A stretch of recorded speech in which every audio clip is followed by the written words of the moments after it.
उत्तर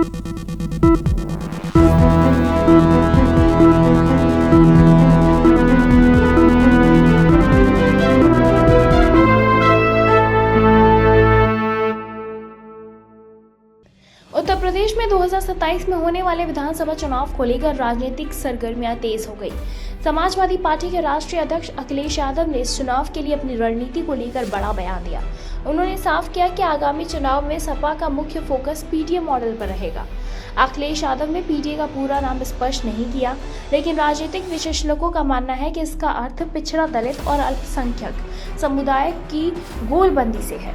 2022 के विधानसभा चुनाव में समाजवादी पार्टी ने इसी समीकरण पर ध्यान दिया था, लेकिन वो सत्ता हासिल करने में कामयाब नहीं हो पाई। अब 2027 के चुनाव में अखिलेश यादव इसी रणनीति को और मजबूती से लागू करने की योजना बना रहे हैं। अखिलेश यादव ने बीजेपी सरकार पर निशाना साधते हुए कहा कि ये बीजेपी वाले नोएडा वालों के लिए कुछ खास लेकर थोड़ी ना आएंगे। उनके इस बयान का सीधा संदर्भ उत्तर प्रदेश में निवेश और विकास योजनाओं को लेकर था। उन्होंने आरोप लगाया कि बीजेपी सरकार केवल बड़े उद्योगपतियों और पूंजीपतियों के हितों के लिए काम कर रही है, जबकि गरीब और वंचित वर्ग की अनदेखी कर रही है। अखिलेश यादव ने हाल ही में हुए मिल्कीपुर विधानसभा चुनाव पर भी प्रतिक्रिया दी। उन्होंने दावा किया कि ये चुनाव धांधली से भरा हुआ था और बीजेपी ने प्रशासनिक मशीनरी का दुरुपयोग किया। सपा प्रमुख ने कहा कि बीजेपी ने दूसरे जिलों से कार्यकर्ताओं को बुलवाकर फर्जीवाड़ा करवाया। उनके वाहनों के नंबर भी हमारे पास है, अगर कहें तो मैं आपको दे दूंगा। अखिलेश यादव ने अमेरिका में भारतीय नागरिकों के साथ अमानवीय व्यवहार को लेकर केंद्र सरकार पर हमला बोला। उन्होंने कहा, बीजेपी ये कहने से नहीं चुकती कि हम विश्व गुरु बन गए हैं, लेकिन अमेरिका से जो लोग लौट कर आए हैं अब वो चुप क्यों हैं। उन्होंने ये भी कहा कि दुनिया का एक ऐसा भी देश है जो शायद अमेरिका से बहुत कमजोर होगा, लेकिन उसने अमेरिका को साफ कह दिया है कि वो जबरन भेजे गए नागरिकों को स्वीकार नहीं करेगा।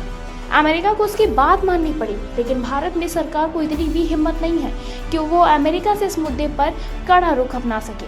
अखिलेश यादव ने अमेरिका से लौटे प्रवासी भारतीयों के मुद्दे पर भी चिंता जताई। उन्होंने कहा कि कई लोग पंजाब से 50 लाख और गुजरात से 1 करोड़ रुपए देकर अमेरिका गए थे, लेकिन अब उन्हें जबरन वापस भेजा जा रहा है।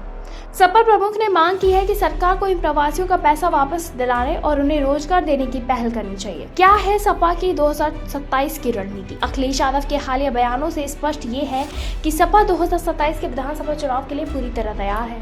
उनकी रणनीति मुख्य रूप से 3 पहलुओं पर केंद्रित है।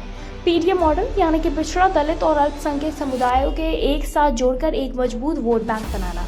दूसरा, बीजेपी के खिलाफ आक्रामक प्रचार, धांधली, बेरोजगारी, महंगाई और सरकारी नीतियों के विफलताओं को उजागर करना।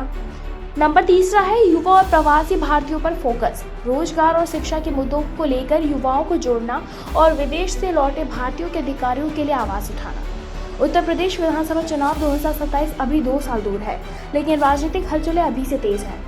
अखिलेश यादव ने ये साफ कर दिया है कि समाजवादी पार्टी इस बार पीटीए मॉडल पर चुनाव लड़ेगी और बीजेपी की नीतियों को निशाना बनाएगी।